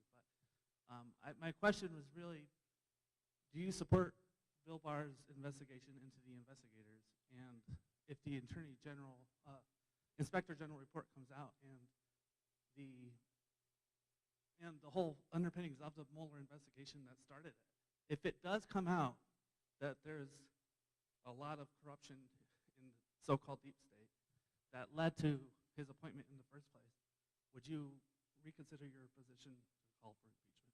So they'd have to show evidence that the entire investigation was started corruptly, and there's been so far no evidence of that. People have made allegations about particular aspects of the investigation where there might be problems, and I don't make a judgment about that. There might be problems in some aspects of the investigation. That doesn't allow, I know you made your point about impeachment, but that doesn't allow the president to obstruct justice. Just because he thinks part of the investigation has some problems, he can't obstruct the whole investigation then based on that part. Similarly, like if you had someone say the police break into your house without a warrant, but they were already conducting conducting a broad investigation that was already existing. As part of it, they broke into your house without a warrant. That wouldn't mean that you can obstruct the rest of the investigation. But if it did turn out that there was. Yeah, so I'm open to all information that comes out, and I have no problem with investigating the FBI or others on these points. I think that whatever information is released, though, it should be released fairly and evenly. It shouldn't be selectively released to present just one side of it or one perspective. I think the most important thing is that when the Attorney General releases information, it's released in a way that really reflects the context and reflects the entire situation. So not withholding certain things. For example, I made the point, and please read my tweets that I sent out today, on the Mueller report. I think the Attorney General did deliberately try to withhold certain things intentionally vague, to mislead people. Yes, I agree with that. But I guess the deeper concern is just that you talk about losing public trust, and I sense there's a lot of loss of public trust and concern about the deep state. And it seems like you're not as concerned with it as I think a lot of people legitimately. Well, think about it like this. First, I brought up FISA. We talked about FISA. I was in charge of trying to stop FISA 702, while the administration and many of the people now talking about the alleged abuses were the ones who were championing FISA 702 and saying, yes, we need this. We have Section 215 coming up. This is the metadata issue. It's going to come up again this term. And let's see how the administration is on this and how other Republicans are on this issue and other Democrats. Because last time it came out, when Snowden revealed it as a problem, where the NSA was collecting all of our phone data, metadata, I was fighting both parties on this issue, Republicans and Democrats, trying to protect your rights while they were saying, no, we need the government to have this information. Well, that's coming back up for reauthorization, so let's see where everyone is on this. Have they changed their positions on it, or are they going to continue to support that kind of thing? Because you'll know where I'll be on it. I'm going to be fighting for your rights. I have actually legislation to end the program, to end the metadata bulk collection program that's out there right now, and I could get some co-sponsors on it. If people care about those kind of issues, other members of Congress should co-sponsor it. But yeah, I'm definitely open to looking at all the FISA stuff. Let me go here.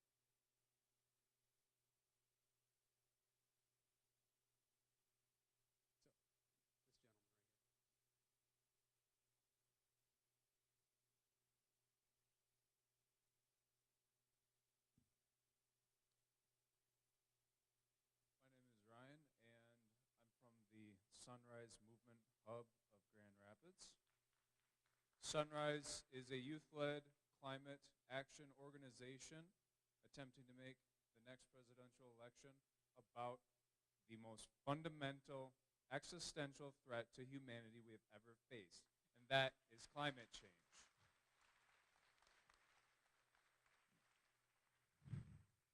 What do you have planned to address this issue, and do you see any potential for inroads made with the Democrats to combat climate change?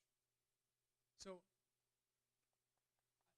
it depends on what the Democrats are proposing. Like the Green New Deal, which I haven't read, is just a bunch of it's like a resolution with a bunch of ideas and concepts, but it's not really a plan of sorts for how you would address climate change. What I'm trying to do is trying to work on the Republican side with some of the conservatives, particularly young conservatives who care about this issue, to try to get a grasp for ways to handle this in a more free market way. And I think that there are some proposals that would help address some of that. My main concern is that if you take drastic measures, like some of the people who promote the Green New Deal have said, where you stop production in very serious ways, you actually may inhibit the advancement of technology that helps keep the earth clean. A big part of why we've been able to clean the environment relative to previous generations is because we've advanced in wealth and technology. And you don't want to go backwards in that, where you then have a situation where people are more concerned about making it through the day than they are about keeping the environment clean. Right now, we have the luxury of caring about the environment. But if we lived in a country where the economy was really weak, we wouldn't have that luxury anymore. That's absolutely right, but we're not talking about polluted lakes or wetlands or anything like that here. We're talking about carbon pollution. And we're not going to achieve a clean atmosphere through technological innovation, especially with this mass consumer society that we have built. We cannot continue to industrialize the entire world and expect carbon levels, which have just gone up exponentially in the last 10 years alone, to go down with technological innovation. Well, I think a lot of it would be handled by technology. You have, like, for example, cars are moving more in an electric direction. You have solar power is becoming more economical. So there are ways in which technological advancements are making things better and allowing us to have less carbon in the environment. So I think of course you've got to look at the regulatory side. We also have to think about the free market side and how innovation helps things. So I'll look at both. Yeah, I'll go here.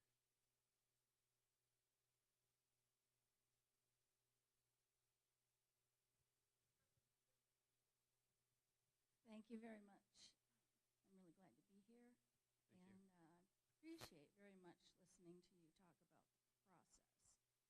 That sounds like a big problem to me. I didn't realize that was such a big problem, and I definitely want to be a voice to change that. I would like any and all suggestions from you about how we go about that. I'm heavy into Twitter, as you know. Maybe we can start a little Twitter community about addressing that. I really want to do that. But my question, I've been severely disabled with chronic pain for 29 years. I don't even remember what it's like to not have pain. Sorry about that. Thanks. I'm not really looking for, pity. I just want you to understand where I'm coming from. So right now the opioid crisis has been a big deal. And I certainly agree we do have a problem there, but it seems like we've gone overboard, and that now pain patients like myself are really struggling because they are being looked at as if they're addicts, so we have to go through all this special rigmarole to be tested and all that sort of thing. Anything that you do when you have chronic pain is very difficult, so being asked to be jumping through more hoops is very excruciating, because just going through life is difficult. So I really want to understand from you what you believe about the opioid crisis. Is there a way to support chronic pain patients so that we're not left and neglected and abused is exactly what the deal is. Right now the government is getting involved in the exam room, and they are making decisions that should be between the doctors and the patients. And I share your concerns about that, and I've opposed some of the legislation that's come through with overwhelming bipartisan support to get the government more involved. People have pushed to have the government more involved, and I've opposed that. I think that we are taking the wrong approach as a government, both at the federal and the state level, with the opioid situation. The more you get the government involved in it, I think the more harm you're going to do. There are a lot of people who are suffering, who need help, and doctors should make that decision. I don't think it should be left to some senator to decide that someone should only be able to refill their pain prescription this often or that often. Those are decisions that are better made by the medical community, not by members of Congress or our government. So I think that we should return the power to the doctors in those situations to work with the patients and make the determination. I feel for people in your situation and others, and I've had many people reach out to me about this issue who are concerned that the government is overstepping and actually harming people. And what you see time and again is government trying to promote this kind of stuff as a positive. You hear about a crisis and they say, well, we'll get involved, we know how to fix it, and actually they make the problem worse. And it's more likely that if someone can't get the proper medication from a doctor, they're going to go somewhere else. That's when they might go to the black market, try to get something that is not going to be as safe, that is not going to be monitored by someone in the medical community, and I think that is much more dangerous to people. So, yeah, and so I think that's something we need to be very concerned about. So I am concerned about that.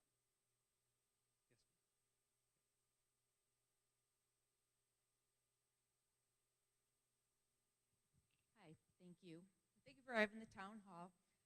And one of the things that I appreciated the most about your reaction to the Mueller report was that, I've been really worried about the rule of law in this country and our Constitution. It seems like people are just breaking the law and not listening to the Constitution, like without any repercussions. And so guess I'm going to make a comment. Like people like Bill Barr that, we can all see he violated the law. He didn't comply with the subpoena. And is there any way that we can press to help get I would like to see the laws enforced against people that are violating the subpoenas. Like not just have a vote. And I know that you're Republican and this is coming from the Democrats too, but do you ever talk to Nancy Pelosi about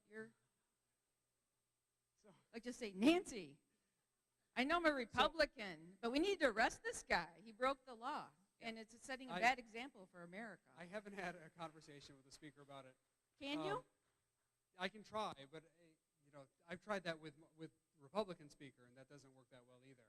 Well, I'm going to call her tomorrow and ask her to talk to you. So thank you. I've tried to get her. We talked a little bit about FISA and some of the intelligence stuff. I've tried to get her to work with me on intelligence reform in the past, like trying to protect all of your data from the government. And she's always sided with the Republicans on that stuff. In fact, every time I've stood up against FISA abuse or against Section 215 abuse, metadata collection, you have a tag team of either Boehner and Pelosi or Ryan and Pelosi trying to stop it. So it's hard. I think there's some respect in which the establishments of both parties are very similar.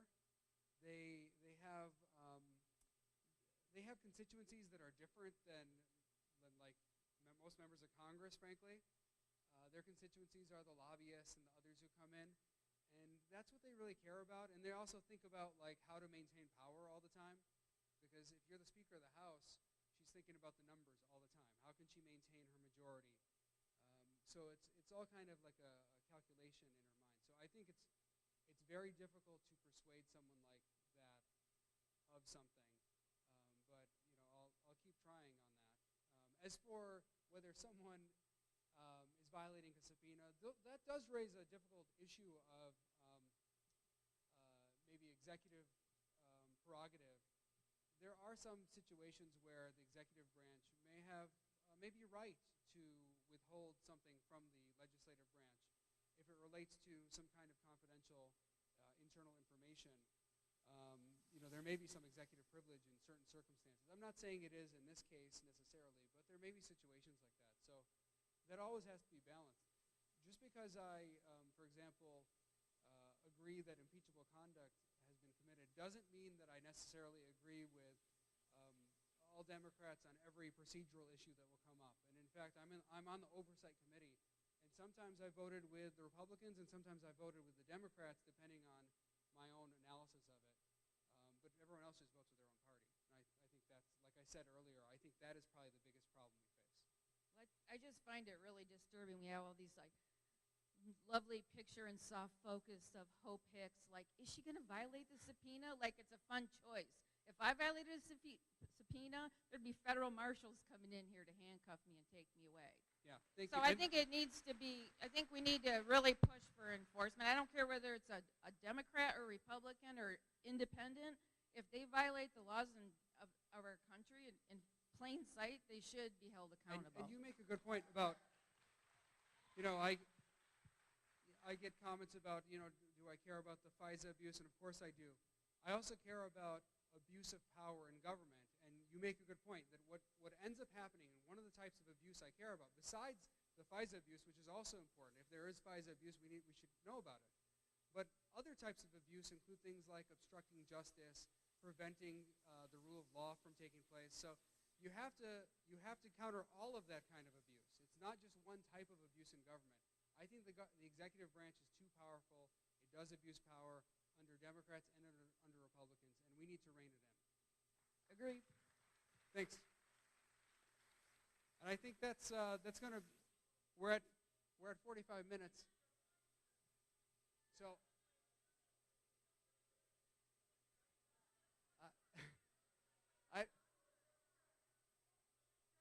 I don't.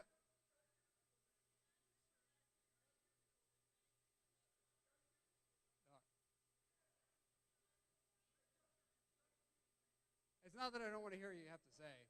You know. All right, you're going to have to give full disclosure too then.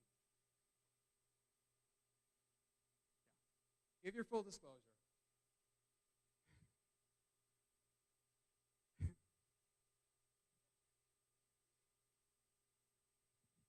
I did run for office, and I'm not anymore.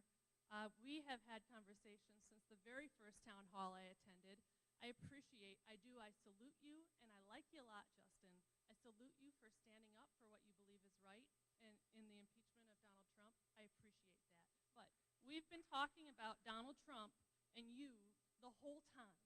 I'd like it if we could take a moment at the end here to talk about us for a second. I canvassed all last cycle. I canvassed all last summer. I talked specifically to Republicans in our district, in the State House district where you live and I live about a mile apart. And there are 3 issues that stood out to people. I appreciate that you've been talking about nonpartisanship because the issues that affect our lives are the same no matter what side of the aisle we're on. The number 1 issue is health care. People like me who have pre-existing conditions. And I hardly get out of bed most days because the health care system has so degraded under this administration. Health care, student debt, and reasonable, fair pay and opportunity for the kids coming out of high school and college right now are dwindling. They're dwindling. You represent us. You're talking about nonpartisanship and working together and getting things done. What are you doing to address those problems that affect our lives the most? Because I haven't heard it. Yeah, I talked earlier about health care, and in fact, I spent a lot of time on the health care issue. Now, ultimately, the party did not go the way I wanted on that. The Republican Party didn't go the way I wanted. How do you want it to go? What will you do? I talked a little bit about it. You'd have more of a bifurcated system where pre-existing conditions would be covered in a different way as a benefit from the government. And we'd all be honest and open about it instead of trying to put it into the insurance system where it does actually a lot of damage to the insurance system as a whole and causes rates to go up. I think that's not good for most of the people who live in this district or who live in the country. So I worked hard on that and spent a lot of time, many, many hours on that particular issue. And I know that's an issue you care about. But ultimately, I don't get the say. I don't get to decide what comes to the House floor for a vote. Speaker Ryan decides that and Speaker Pelosi. And we are at their mercy. Will you prioritize that issue? Yeah, it's something, in fact, it's something that we have spent a lot of time on my office. In fact, I spent hours outside of like normal working hours trying to develop a proposal.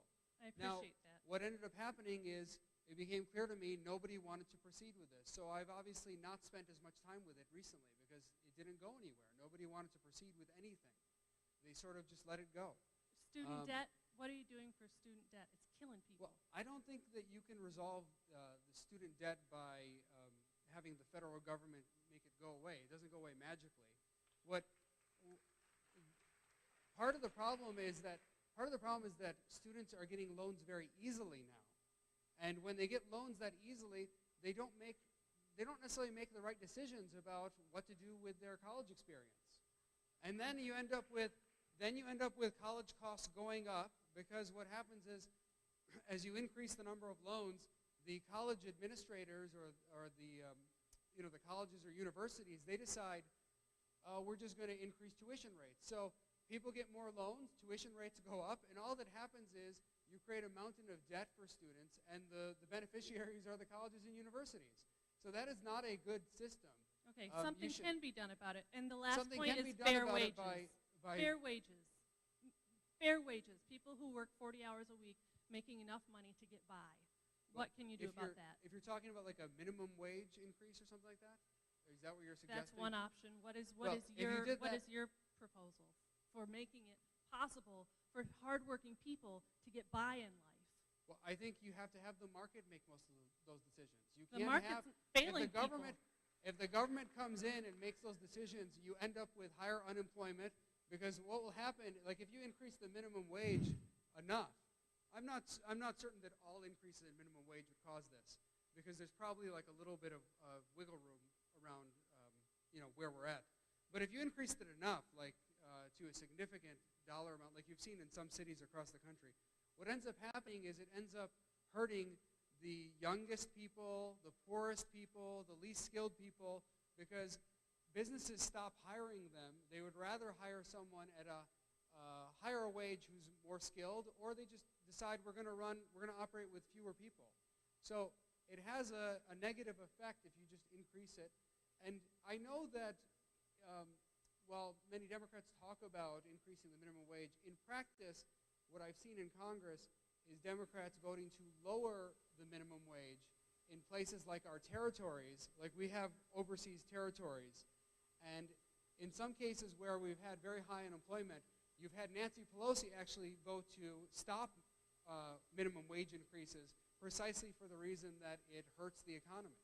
So I think people who really analyze the economics of it understand that it can't be fixed just by waving a wand and saying, we're just going to pay people more. Thank you. I appreciate you taking my question.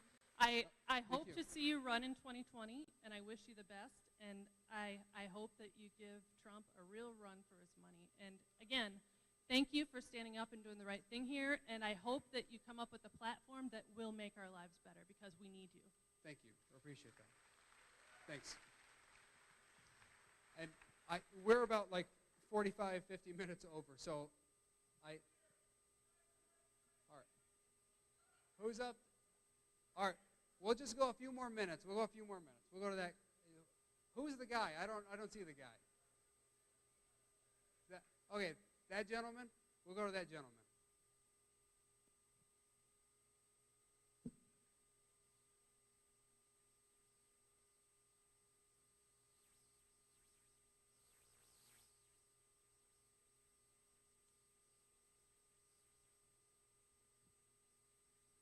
My question is that it seems like the Republicans and the Democrats have just now figured out who they are.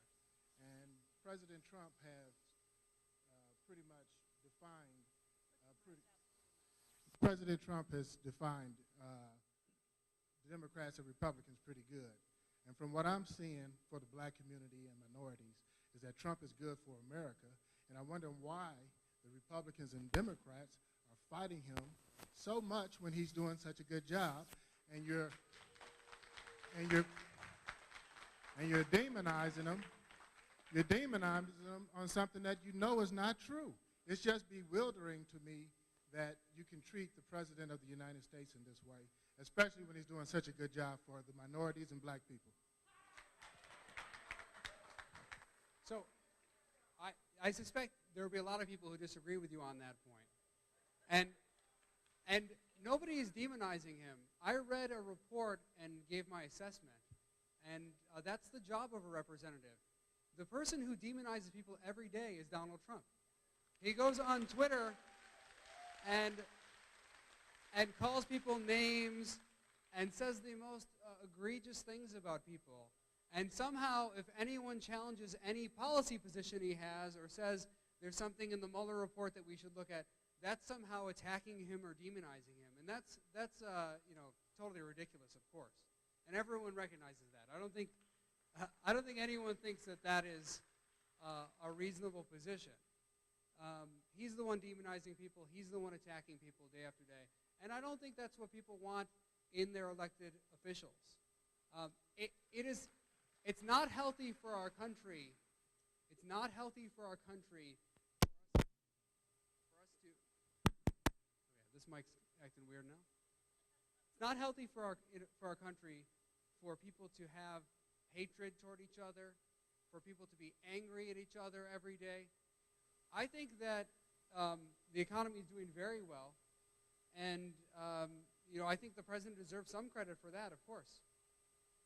And think about how well things are going in terms of the economy, and people are still so mad. Why is that? Why are people so angry with each other when things are going pretty well economically? And I think it's because of the tone we're setting at the top. We are not treating with each other with respect. And we need to bring that back. We need to treat each other with love and respect. And we don't have that right now. And if there's one thing I pray and hope for our country is that we'll love each other and care about each other, regardless of our backgrounds and differences. Because this kind of division is dangerous and it destroys liberty. I'm a big believer in liberty and the Constitution. I think nobody cares about liberty in Congress more than I do. And in Congress. I don't know you personally, but I'll take your word for it that you care a lot about liberty. So, in Congress, nobody cares about it more than I do.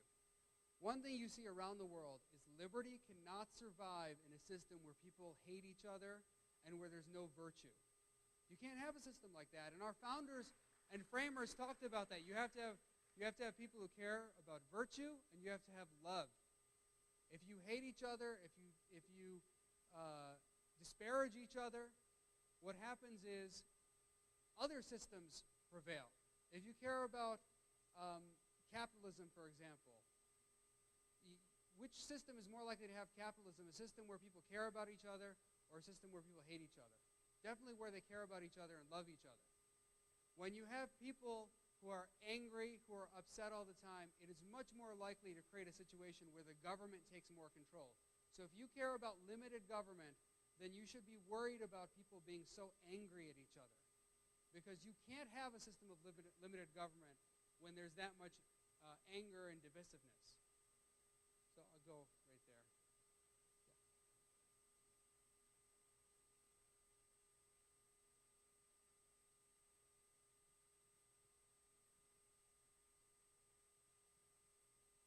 So I'm pretty sure I'm the only Republican from Calhoun County that's here. One of the big questions that always comes up with a lot of the people out there is, what has Justin done? I already know that if you try to introduce a bill, it's probably going to get buried in committee. So, I mean, I already kind of understand that. But can you explain what you've done since you've been in Congress so we can kind of prove to them that you've actually done stuff? It'd be great. Thanks. And you're awesome. Still love you. Thank you. So, as I've mentioned, every member of Congress has to focus on certain areas. You're not going to do everything, of course, in Congress. So I've spent a lot of time on civil liberties issues, particularly like I talked about FISA reform and Section 215, which is the metadata collection. I've fought to protect your rights, and I've been the one to introduce the bills and take the debates to the House floor. Now, we've had a lot of those contests, and yes, we've come out on the bottom. We haven't won those because you have Republican and Democratic leaders who work together to try to stop us from succeeding. But on foreign policy too, I've led the fight on a lot of these issues to make sure that we're not fighting unnecessary wars, etc. It's been my legislation a lot of times that is introduced, or my amendments that are introduced to prevent that. Although, again, lately we are not getting as many amendments because the system is kind of shut down. So what I would say to people is, I think that it's a false premise to assume that because a member of Congress passed a particular piece of legislation or is getting their amendments on the floor, that that member of Congress is accomplishing a lot. In fact, the way the system works is, again, sort of like like a patronage. Like, if you suck up to leadership and do their bidding, they will give you bills. So if you think that my colleagues have introduced these bills, any of them who've introduced bills, and most, frankly, don't have that many things that get all the way to the president's desk. That happens very rarely. But even the bills that go to the House floor from Republicans or Democrats, consistently those bills are handed to the member of Congress by leadership. So if the member of Congress has like a tough district, let's suppose your member of Congress has like a 50-50 district, or they only won the last election by 2 or 3 points or something like that, those members of Congress are actually handed legislation and told, here's your bill. I've had colleagues who don't even know about the bill that they have. They don't even know about it. They're just handed it. Here's your bill. We put your name on it. It's going to be on the House floor tomorrow. And that happens all the time. Same with amendments. If you look at the amendments that go through, oh sure, people can get amendments like we're going to do another study of something or add a reporting requirement or something like that. And those amendments, leadership will help get them onto the bills because they don't do anything. And in fact, a lot of times, they will leave off like a couple things, like a study or something else, so that they can hand it to a member they want to help and let that person get that amendment onto the bill before it gets passed. So there is a lot of funny business that goes on in Congress designed actually to mislead all of you. It's designed to confuse you and mislead you and make you believe that someone is accomplishing something. When you look at the campaign ads, you'll see people who did something for children or veterans or seniors or something, and you'll find that in many cases it's just phony baloney. It's like some non-essential thing or non-consequential thing that was just added at the last second or was handed to them, and it really doesn't do that much in the scheme of things. So you have to, I think, be really careful about that. I think more important than any of that is having a member of Congress who is talking about partisanship, talking about the issues that matter, trying to inform the public about what's going on. Because I have limited power there. I'm one of 435 members. In terms of legislative power, I have relatively little power. But in terms of my ability to get a message out there, I have a lot of power. I can get a message out there that resonates with people here and across the country. And I think that's important, and that's more important than any legislative thing that I can do in Congress. So thank you for your question. Thank you.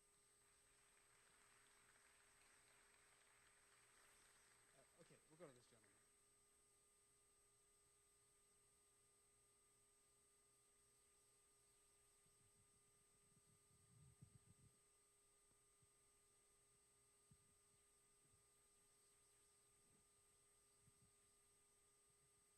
Hi, me and my wife have both supported you every time you run for election.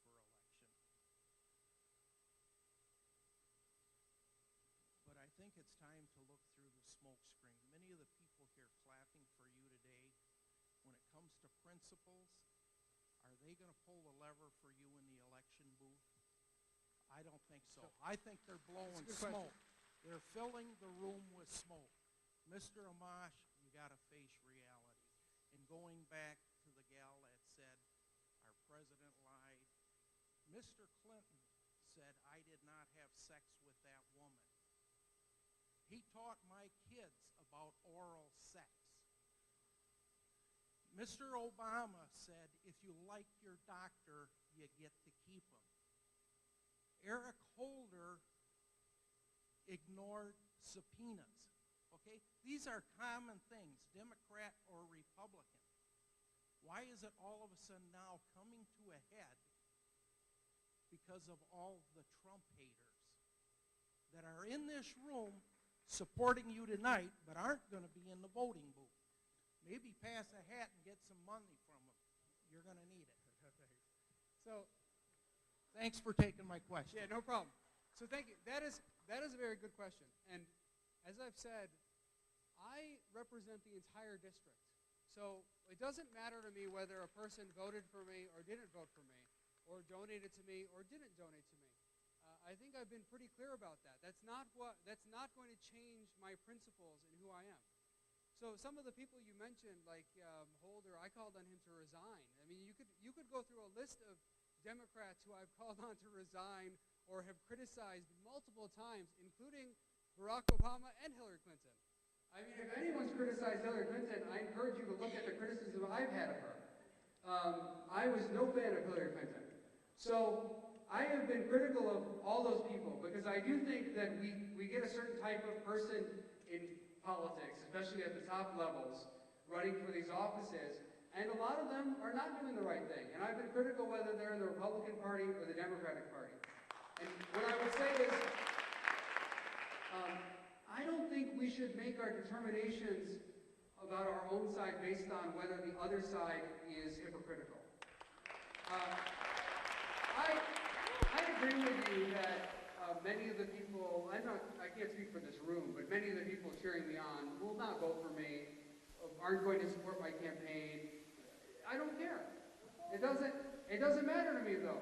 This is what it means to be to be like a bigger person. Like, it doesn't matter to me that some people won't support me or that they're hypocritical.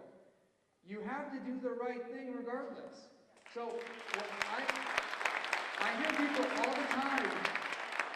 My colleagues tell me all the time. In fact, you wouldn't believe how many phone conversations I had or conversations in person with colleagues. Justin, by the way, a lot of them think I'm right about the Mueller report, and they just won't say it. There are a lot of the Republicans. And what they'll say to me is, Justin, you know, going out publicly with that, you know the Democrats will never support you. You know that they're hypocrites on this stuff. And I say, you know, some of them are, some of them aren't, but it doesn't matter to me. Because you have to look at what you're doing first. You have to care about what you're doing. And if you have a society where all we care about is that the other side is bad, and therefore we don't have to do the right thing, that society will break down, and you will have no liberty.